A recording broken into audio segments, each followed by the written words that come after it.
It's a beautiful day in your hometown. The birds are singing, the flowers are blooming, when suddenly you find your town in great peril, and quickly discover that you're not just a regular village boy. You are in fact a descendant of an ancient hero who saved the world from great evil and brought about an era of peace. But a new evil has emerged that threatens this peace once more. So with a sword in hand, you must follow in your ancestors' footsteps to save the world. This is the Shit, wrong hero. Nope, not that one either. I don't think he even has a sword. Definitely not him. Oh, come on, seriously? Ah, there we go. This is the hero, or should I say heroes of Dragon Quest, that have made their debut in Super Smash Bros. Ultimate. Here's everything you need to know to master the heroes. 3, 2, 1, go! Choosing the hero as your fighter is pretty much the same as selecting random from the character select screen, as a lot of his tools rely on chance and luck. But there's a few tips and tricks that we'll be going over in this video that will help you turn the tides in your favour. First of all, Hero has the native ability to block projectiles using his shield, similar to Link, as he can slowly walk or shield stun shuffle towards his opponents. Hero's jab attack is unique in that the first 2 hits keeps the opponent in place, making it easier to connect jab locks. You can also create an opening for a grab if you stop at the first 2 hits. Since most players will be instinctively holding the shield button, you can often quickly run up and grab them before they're able to react. Hero's dash attack is pretty much a 1-to-1 copy of Link's, dealing the most damage at the tip of the sword. It's a decent KO move that can be used to catch hanging opponents, as long as you take into account its long ending lag. Hero's tilts almost exclusively use his sword and shield. His side tilt has him perform a shield bash followed by a swing from his sword. This is a 2-part attack, where the first part can power through pretty much any attack, making it useful for winning exchanges. You want to use this more as a defensive maneuver, since the second hit requires commitment due to its long ending lag, but you can pivot cancel the first hit as a form of bait. Hero's up tilt is a wide sweeping arc, with excellent coverage and speed. Although too slow at the ending to be reliably comboed out of, this is more used as an out of shield option and anti-air. Hero's down tilt is a low sweep that is capable of popping opponents into the air. Like up tilt, it doesn't sport a lot of combo potential, but it puts the opponent in a less than ideal situation, for which you can give chase with a forward air, dash attack, or zapple.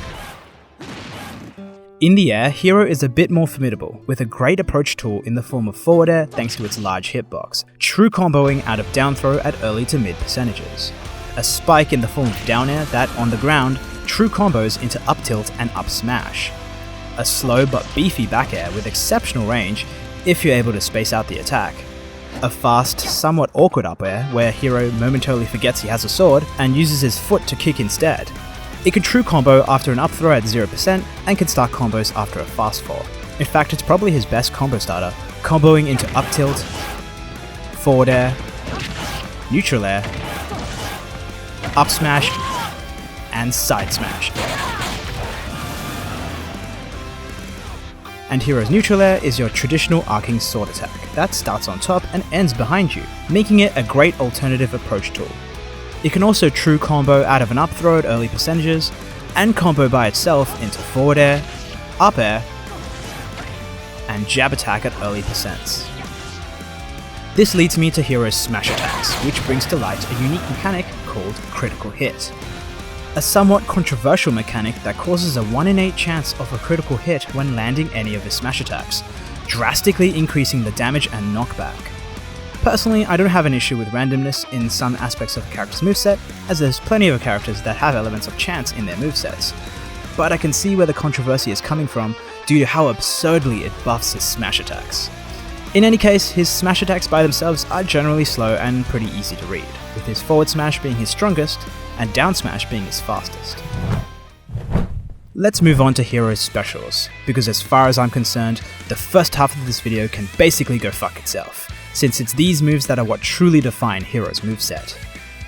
Each of these moves require MP from the MP gauge, with each special move requiring different amounts of MP, weaker moves generally requiring less, and stronger moves requiring more. You can refill your MP gauge by landing attacks, and it will also slowly refill over time.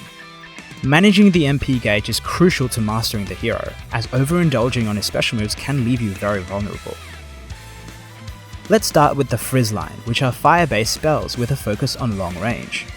The first stage, Frizz, has Hero shoot a small fireball that travels slowly at a long distance. While simple, I find this to be one of Hero's best tools for conditioning his opponents. It has minimal lag, so Hero can mix things up by rushing down his opponent after throwing one out for added pressure. The second stage, Frizzle, is the stronger variant that travels further and faster, consisting of 2 intertwining fireballs. It pretty much has the same utility as Frizz, but is also completely outshined by the third and final stage of this move, K-Frizz, a massive fireball that has incredible kill power, easily taking stocks in the 60% range, perfect for punishing rolls and mistechs at a distance. The Zap line are electric-based spells, oriented around the mid-range. Unlike the Frizz line, you cannot store your charge for these moves though. The first stage, Zap, emits a fast lightning bolt from Hero's sword, good for keeping opponents in check and combos reliably from down throw at low percentages. The second stage, Zapple, is nothing short of a monster of a move.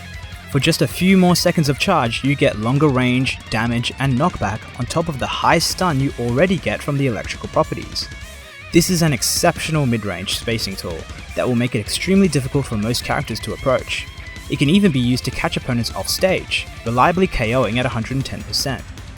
The third and final stage is even more monstrous, infusing Hero's sword with electricity for a powerful whirlwind strike, KOing at close to 45%.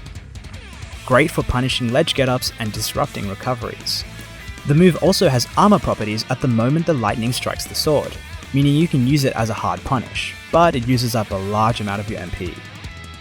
The Whoosh line are wind-based spells used primarily for recovery. The first stage, Whoosh, is your weakest recovery option, sending a quick burst of wind beneath you for some lift.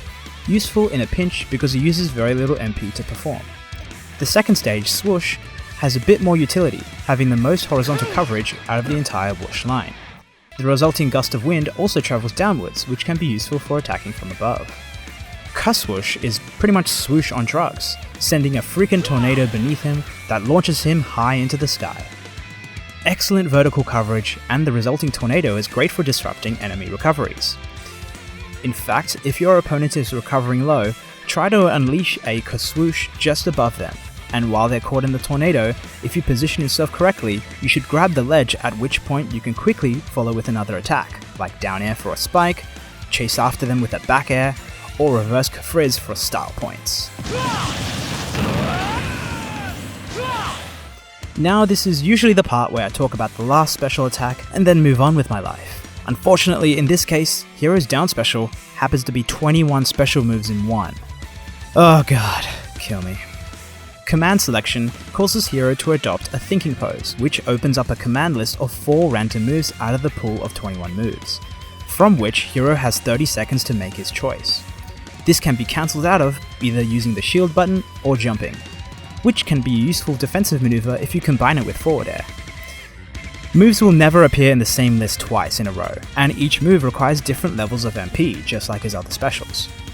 Now of course, as you may be aware, there is a glaring disadvantage to having the command list appear over your character icon, as this means that your opponent is able to read what you go for, meaning to use this move to the best of its ability, you must create an opening to do so.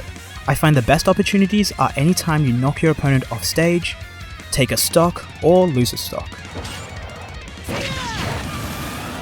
The Slash line contains 3 elemental sword slashes. Flame Slash cloaks Hero's sword in flames for a fast strike, with surprisingly good range and kill power. Crackle Slash is identical to Flame Slash, only encasing the opponent in ice, for which Hero can follow up with another attack. As we already discussed, these melee-based moves are going to be pretty tough to land since your opponent will pretty much know exactly what you're going for. So you want to either select them really quickly or try to fake them out with another move. This can be useful especially at the ledge, as you can B-reverse the move for a ledge punish. Metal Slash is unique compared to the other two in that it's pretty much fucking useless.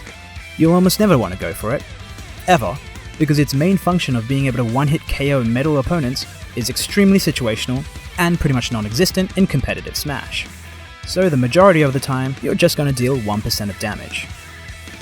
This move seems specifically built to counter Kerklang, a move that encases Hero in metal, becoming impervious to all attacks for a short period of time.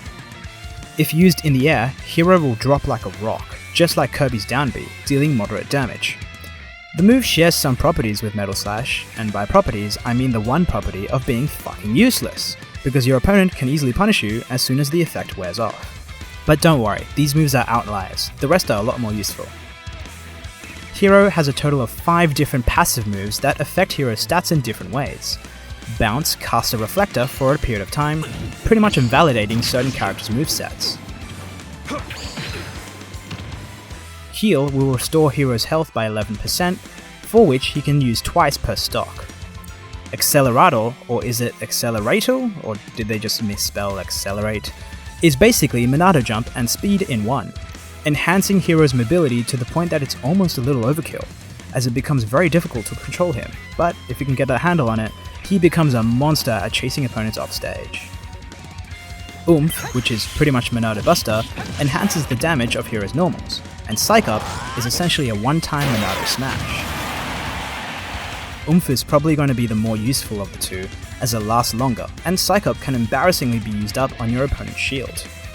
But together, they make a terrifying duo, instantly making Hero one of the most powerful characters in the entire game. The ability to stack buffs like this is unique to Hero. No other character in this game can stack buffs as easily as Hero can.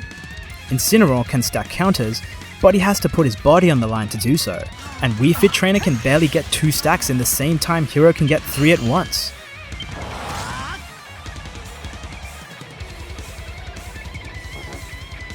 Hero also has access to 7 different projectile-based moves. Sizz and Sizzle are quick flame-based attacks that are the fastest moves on the command list. Sizzle in particular is super strong and can kill at 100%. Boom and Kaboom are explosion-based projectiles that are very strong, long-ranged attacks, particularly Kaboom as it has a vortex effect that sucks anybody into its radius. Whack and Thwack both are capable of insta-KOing your opponents based on their percentage, the formula of which appears to have been derived by Einstein himself. But what it boils down to is that the higher the percentage of your opponent, the greater the chance of insta-KOing them. With Whack being a more slow-moving projectile, and Thwack being a close-ranged cross attack. And Snooze, another slow-moving projectile that instantly puts your opponent to sleep. This can be shielded like a lot of his command select moves, so it's better used for opponents attempting to approach from the air, or even as an unorthodox edgeguarding tool. Hero also has 3 power moves that have a much lower chance of appearing in the command list compared to the other moves. These include Hatchet Man, a devastating overhead strike capable of breaking shields in one go. Obviously this is extremely easy to see coming, so this can only really be used as a hard punish, although I swear I was able to edgeguard with it that one time for characters with really shitty recoveries. Magic Burst, essentially a screen nuke that consumes all your MP for one powerful attack, rendering any attempt at recovering fucking useless. Keep in mind that the size of the attack does depend on the amount of MP you have, and you are left vulnerable afterwards. Plus, if your opponent is fast enough, they can interrupt the attack even after it's consumed all your MP. But there's no interrupting Kamikaze, a suicide move that instantly KOs Hero while creating a massive, unblockable explosion, taking anyone out caught in the blast. Remember, you die first, so you don't want to use this on your last stock. But if you're on your second last stock and your opponent is on their last, you know what to do. Finally, we have the 2 what the fuck moves in the command list. Just straight up weird ass moves that I can't really categorize. These include Zoom, which has Hero break the laws of Smash by flying upwards from anywhere on the screen and appearing again at a random position on the top of the stage. The chance of getting Zoom in your command list increases the closer you are to the blast zone, but I probably wouldn't recommend trying for Zoom to recover unless you're knocked so far off the stage that you wouldn't have been able to make it otherwise.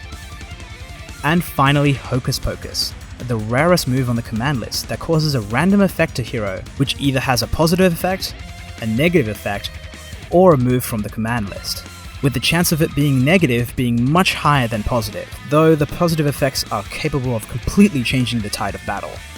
And let's bring it all together with Hero's final smash, summoning all past Dragon Quest heroes for an epic Giga Slash.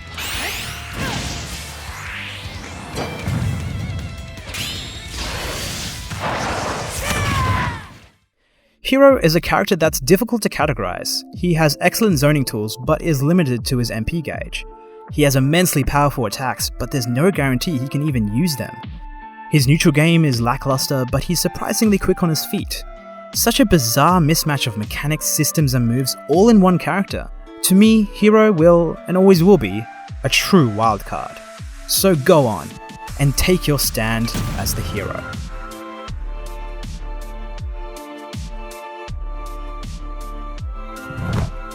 Thanks for watching, and more importantly, thank you for putting up with that stupid ass dragon transitions.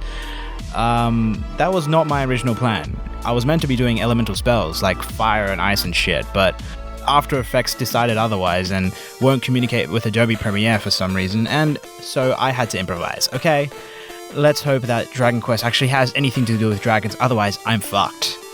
But I digress. If you enjoyed the video, please give it a like, as it really helps me out, and subscribe if you want to see more content like this. I'd also appreciate if someone could caption this video in Japanese. I know there's a huge audience for Dragon Quest over there. Also, please consider supporting me on Patreon, and once again, sorry for the late upload. I'm probably still going to be consistently late, but things probably will change from next year onwards, so stay tuned for that. Things are going to be going insane next year, trust me. And as always, take care, and I'll see you on the battlefield.